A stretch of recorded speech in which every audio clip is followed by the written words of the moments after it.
what's the role of social community at church? And so I want to describe what we're talking about there. So the church plays a variety of different roles, right? The church establishes and clarifies doctrine. The church dispenses ordinances. There's a variety of things that the church does.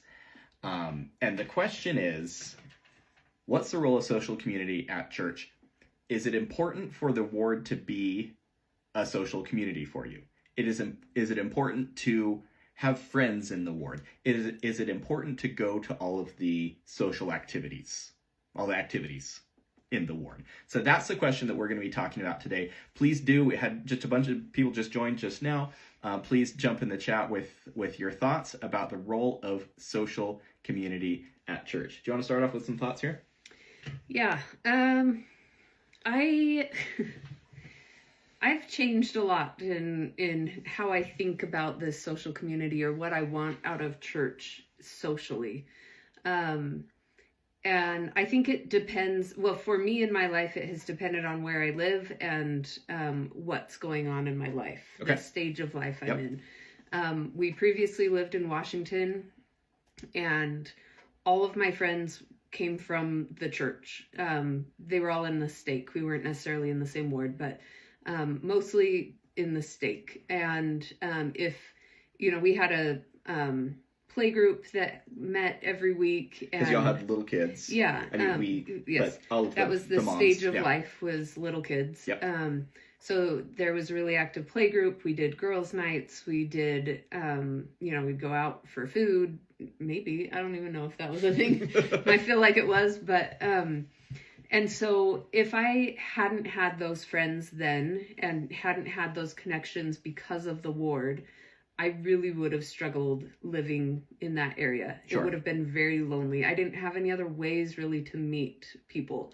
It was your social circle. You didn't have other social circles, really. And maybe, I easily could have found other friends. I could have I did go to library things, but it was with my friends. Okay. Mm-hmm. I didn't ever go to other places where other moms were looking for friends. I just went and stayed in my little bubble with either my own kids or with the people that I went with. Okay. So that's maybe on me that I could have reached out a little more to other people. But the point is, I've heavily relied on the ward for my social interactions. And that was largely a stage of life.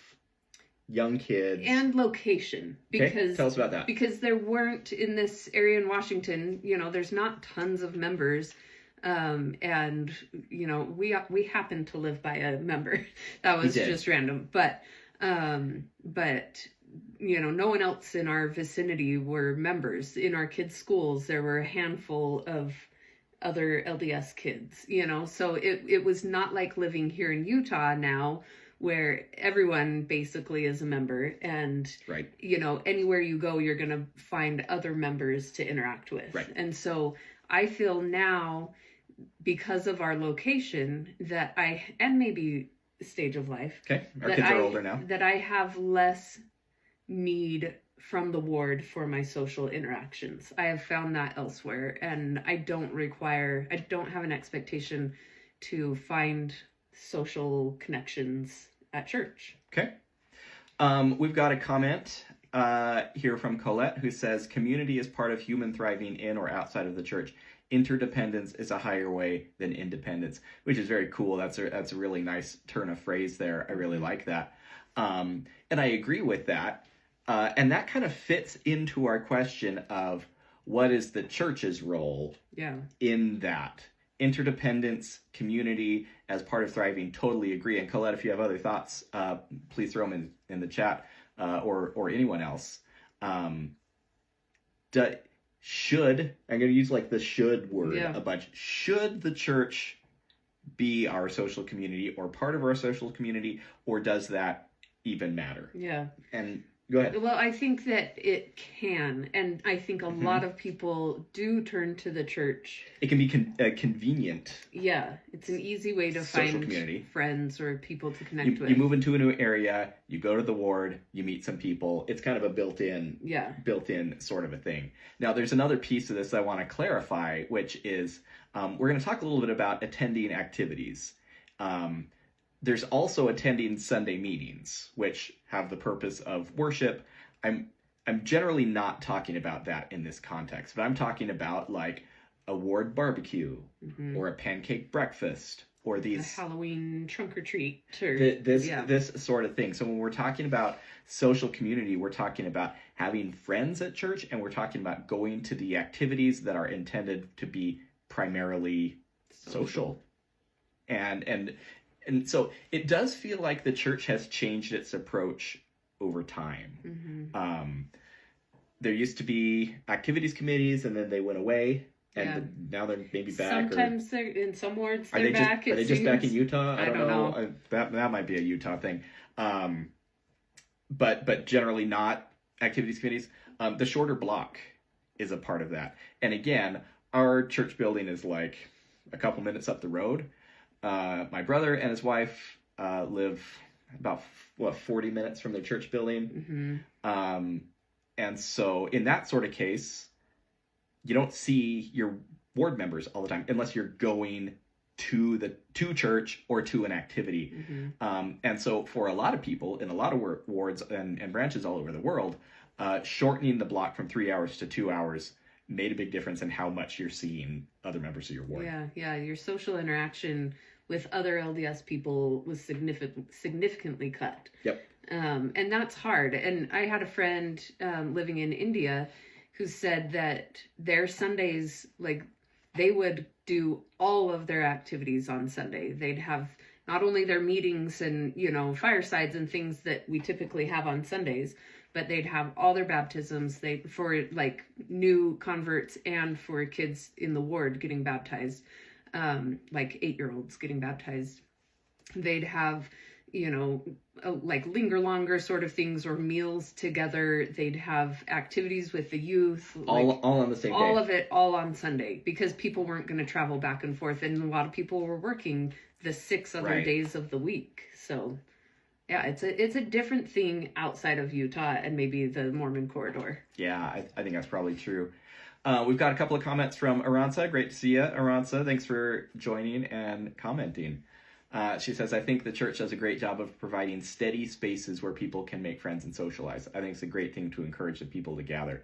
I like that phrase, steady spaces, because I have experienced that where, again, like you move into a new ward and there's kind of a built-in, potential friend group at least, and a place to go meet them and, go to church and develop that friend group a little bit. And then follow-up comment here. How else can we build Zion if we don't strive to know and love our neighbors?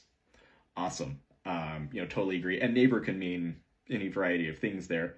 Here, again, in Utah, our neighbors are our ward members. Mostly. I mean, we have some people on our street that are not LDS. We do. So. That's one of those funny things to say. Like, hey, we have people who aren't members on our street. Yeah. Okay. All right. So loving our neighbors, again, I think that can happen both inside and outside of the church. Yeah. For me, and maybe this is jumping ahead a little too much, but for me, one of the hardest things to turn to the church for social connection is that I don't feel that I'm aligned with a lot of people. We don't have a shared purpose at church. Okay. So this, again, like you said, this is aside from the people, like from Sunday worship. We have a shared reason to be there on Sunday. Absolutely. I really struggle with other focused things, So, for example, I do a lot of like social justice stuff and a lot of anti-racism work. Yep. There's not many people in my ward that would want to do that with me, and there aren't shared purposes for doing work together. And that is one of the easiest ways to build community is through a shared purpose. There's a quote from Brian Solis that says, community is much more than belonging to something. It's about doing something together that makes belonging matter. And so it's hard for me to feel like I belong at church socially because I'm not doing things with them that matter to me. Other than the Sunday worship like you're talking about. Yeah, that's separate. Again, separate thing. Yeah. And so like it's just hard, I think, when we don't have a shared purpose socially, a shared purpose reason to gather. I would love it if our activities were focused at like making kits for immigrants or, you know, like if we had a purpose for those meetings instead of just let's get together and eat, because we have people over to eat all the time. Right. You know, so I don't need that from the church. Okay. Because I'm doing that on my own. Yep. But I do want more purpose-driven activities. Is that asking too much? Like, because I feel like some people don't come to those activities. Yeah, if it's purpose-driven and like service-oriented, some people opt out at that point. So I don't know. Yeah, that's fair. How does church work into that? Since I don't have an answer, let's go to the comments again. I'm going to type this comment in, or this quote in. Yeah, there's a request for the quote, so I will talk while you type. Yeah. Other comments here. I'm blessed to belong to an incredibly diverse ward. It's a ward with so much energy. It breathes new life in every meeting. Love that. Absolutely love that. We've been in wards like that. Our ward right now in Utah is more homogenous than other wards we've been in, and I think that does change the energy quite a bit. And then another comment here: is our shared purpose not Christ? Yeah, 100%. Absolutely. And my ward is excellent about organizing service projects. Love that too. So let me take this another direction. Because I want to contrast like me 20 years ago versus me today, and a way that my attitude has changed a little bit about attending this sort of thing, social only, you know, potluck, pancake breakfast, trunk or treat. I used to be very checklist oriented in the gospel. And you do these things, you check these boxes, that means you're righteous, and you're good to go. A very transactional viewpoint about the gospel. And my faith looks different now. It's much more relational than it used to be, and it's much more about developing a personal relationship with God than with checking boxes. Should you still do the things? You should still do the things, but you do them for a different reason. And the point is different. The point is not doing the things. The point is the relationship with God. So a part of this was that kind of deeply embedded in my psyche somewhere was this idea that attending the church things was a barometer of righteousness. Mm-hmm. And so if you attended, you were righteous. This is strongest with the Sunday meetings, of course, but any church thing, attending meant righteous, and not attending meant, by definition, not righteous. Falling away, even. Like, if someone doesn't come, you think, what's wrong? Yeah, something must be wrong with them. Oh, my goodness. And I have a story about this. So, when we lived in Washington near Seattle, I was the ward mission leader for a while. I was in the bishopric for a while. I can't remember what calling I was in when this was happening, but I think I was the ward mission leader. And the bishop and the ward council really wanted to have, during the summer, have potlucks every month. Have a potluck every month. And it was a lot. It was a lot of things to go to. And I was organizing them. And they started to fade a little bit over time. They were really successful for a while. They were. Missionaries would bring friends, investigators, you know, they were really well attended for a long time. They really started with some gusto that kind of faded until I went to one of them, and none of the other people in the ward council came. Yeah, so they all wanted it to happen, but none of them showed up. Right. And so in the next ward council meeting, I got after him. I said, hey, you know, this is the ward council. We need to be the examples. We need to be, you know, in attendance at these events, because I felt strongly that attending... It was their responsibility. Yeah, attending activities was the right thing to do. The capital R right thing to do. I don't feel that same way anymore. It's kind of a funny story to me now, because I no longer use attendance as a measuring stick of righteousness. And I think if the activity is a good fit for you and if it's something you want to go to, then you should absolutely go to it. Mm-hmm. And if it's not a good fit, it's not something you want to go to, if you don't have the social battery to go be there and be around people, stay home. I agree. And I want to add, not everything needs to serve us. Interesting. Okay. So I do think that we can go to social things because it will be meaningful to other people. And helpful in, like, we can help other people by being there. And so I do think, I mean, there was just something, I don't know if you remember, a couple weeks ago, some event happening in our ward, and I didn't really want to go. I was tired. You were gone. I didn't want to be there. But the person that it was kind of about is a friend of mine in the ward, somebody that I wanted to make an effort to help her feel seen. And so I went, and I only went for 10 or 15 minutes because that's what my social battery allowed. There it is. But I did want to make an effort for someone else to feel seen. And so, yes, like, be aware of your social battery, go when you want, when you can, but also realize the effort that's going into it, the work that's going into it, and how you can help what's happening. You know, it's not all to be served, but you can go and give to others. And that's been talked about in a couple of different general conference talks about Sunday meetings in particular, which is the idea isn't to go to church to be entertained, but maybe your purpose in being in sacrament meeting and being in the second hour will be a way that you can bless somebody else. There's a talk from President Oaks called The Need for a Church, which is 3 or 4 years ago now, where he talked about that. And it seems to have come up a couple of other times. So I love that viewpoint about it may be something we can give instead of something we're going to get out of it. Yeah.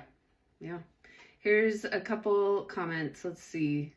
So some members find it really awkward to talk to or even greet people from different nationalities and races. Oh, interesting. These tend to be older members with limited experience in friendships. I don't understand. It is, I mean, that's true. A lot of people have a hard time interacting with people that they don't share an immediate similarity with. All the more reason to practice and keep going, I think. I love that. Yeah, it's fantastic. You know, if that is something, if you're aware that that's something you struggle with, I say push through and try and make that connection happen, because that's the building bridges that will help community be built even more. You know, it'll strengthen that unity in a ward. Yeah, I like that. Yeah. Now, one thing we haven't talked about yet is kind of the difference between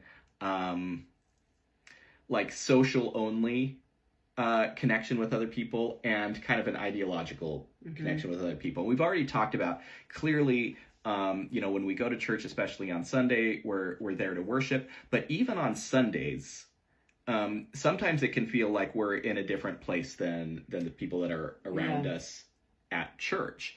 And so all of the same social things are happening. Saying hello, talking in the hallway, you know, whatever it may be.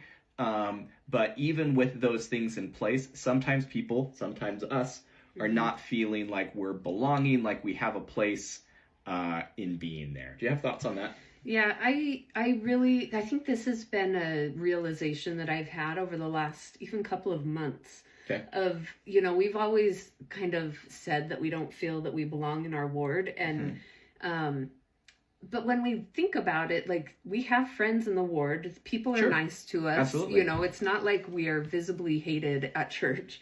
I think what it is more is that we don't fit in ideologically. Our ward is very conservative in religious thought. And I'm not talking politics even at all. Yep. Just in the Orthodox attitude at church or with religion. And we've restructured our faith a little bit to be different than that. And so, you know, our comments are different, and the way that we approach, you know, gospel stories or scripture stories or whatever is from a different perspective.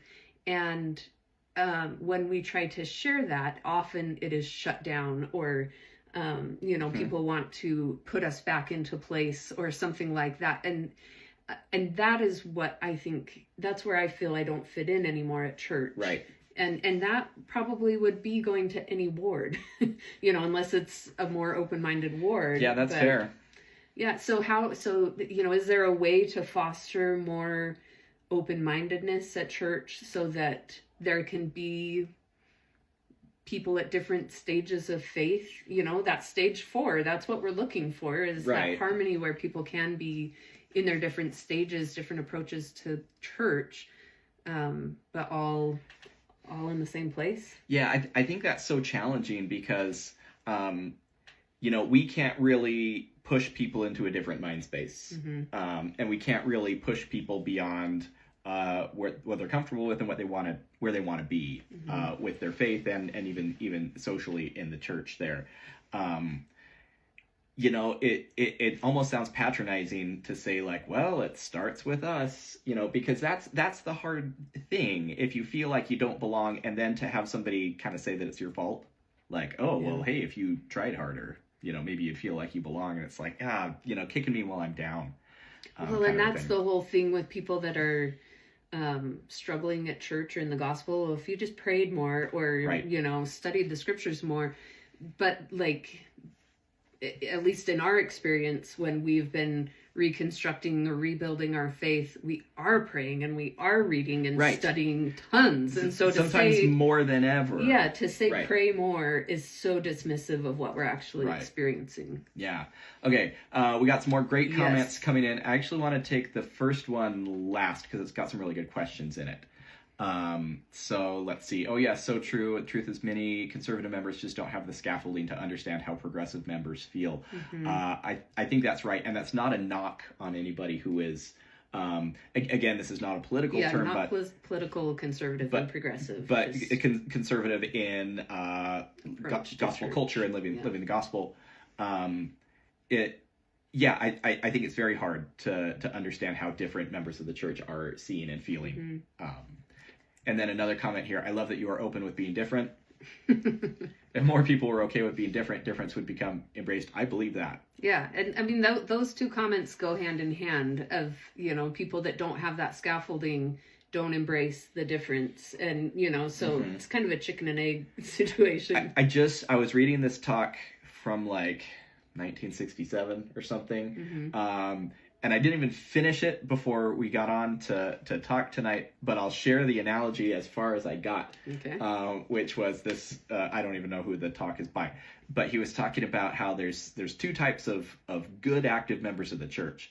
And one he called iron rod members, and the other he called Liahona members. Now those are both positive things. Yeah. Because these are both good, faithful, active groups of Latter-day Saints. But the iron rod ones, it's all very orthodox, and it's all planned out, mm-hmm. and you know exactly where you're going, and you know exactly how you're going to get there. The Liahona is a compass; it gives you a direction, mm-hmm. but it doesn't tell you where to put each foot. Yeah, it requires your faith a lot, right? I mean, they both do. Exactly, and so I think, at least for me personally, I won't speak for you. I grew up an iron rod member, and now I'm a Liahona member. And I understand that it's difficult for iron rod folks to see how us Liahona folks are operating. It feels like we get beat over the head by the iron rod sometimes. Just pick it up and... Oh, love it. Yeah. Okay, we got to go back to these questions here in the chat. My issue right now is moving into a new ward. They are amazing at helping members move into the ward, but they don't really have a ward connection. I'd love more. What can I do? Do I start my own group? Mm-hmm. I'd maybe like you to answer this first, because I just generally don't have friends at all. Socialness with him ends right here. This is pretty much it. That's not true. We have friends. We have friends. Yeah. I'm friends with your friends' husbands. Yes, that's good. So, okay. All right. Go ahead. I do think we just have to start things. And that's actually part of my personality that I am really good at. I initiate, I love to plan things. I have parties, I plan parties all the time. And so that's something that is really easy for me to say just start a group, invite people over. I understand that might be difficult for some people. And so I think you have to figure out what your strength is, what you're looking for, and then the best way to bring that together. So, you know, I think that if you've got little kids and you see other people with little kids, see if there's a play group or start a play group, or, you know, a park picnic day or something like that. I've tried to start a book club in my ward. So we have a book club.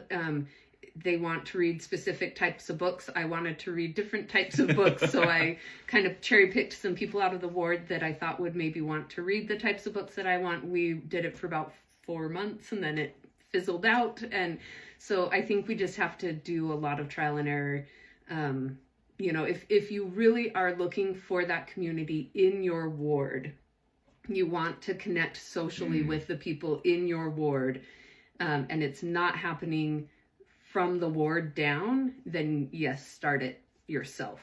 You know, you don't have to have church approved play group, you know, or church structured play group. You can start it yourself. Sorry, were you done? Yeah, go ahead. Okay, so a few months ago, actually it was last year, it might have been even a year ago, I felt like I needed to do more in this respect. And so I texted like 4 or 5 guys in the ward and said, hey, we're going to go get ice cream. And like, nobody really knew what to do with it. They were like, what is this? What are guys trying to get together for? and they were not necessarily like already a group. It was just 4 or 5 guys that I thought were cool, you know, decent human beings, whatever. And it actually turned out to be really cool. And we went and got ice cream and just talked about stuff. And like, some were kind of older and some were kind of younger. And it was just a group. And we became a little group for that evening. I need to do it again. I need to do the random going out for ice cream. Because everybody was like, oh, this is cool. This is great. Yeah, and women do that fairly often. You know, I think it's more common for women to do a girls' night, or it was kind of unusual as a dude's thing. Yeah. From the comments also, from Alexandra, as a leader in our stake, I'm trying so hard to model diversity in how we Mormon, so that those that open up about it feel seen and heard. So my hat is off to you. Sometimes that's the best we can do is model these things. If we're not out there starting things, you know, which I love that. And again, that's not trying to kick people while they're down, like, oh, you don't have any friends? Well, you're not trying hard enough. That's not where that goes. Yeah. Couple more comments. Good opportunities to expand conversation in Sunday school now because of gospel topic essays and saints books. And they're accepted for use now. Yes. Yeah, that's great. Totally we get a lot more human stories in the saints books, I think, you know. And then I saw something that resonated with me today. Not every relationship is going to be fireworks at first sight or amazing chemistry all the time. Community is being able to coexist despite that. I like that and too. I actually have a quote that kind of goes with that. It's by Jim Rohn, R-O-H-N. It says, I don't either. Don't join an easy crowd. You won't grow. Go where the expectations and the demands to perform are high. And I don't necessarily think that I agree with the like expectations of performance, but what I like is the don't join an easy crowd. And for me, the reason that resonates with me is I have friends outside of the church. I have my social connection groups that we are very connected on our purpose and our passions in life, and, you know, in multiple groups that I'm a part of, and it's easy to be with those women. Right. It is harder for me to connect with people at church that I don't share these things with. And so joining with them, going to a Relief Society activity where I don't have any close friends and I'm going to be socially awkward because that's how I am.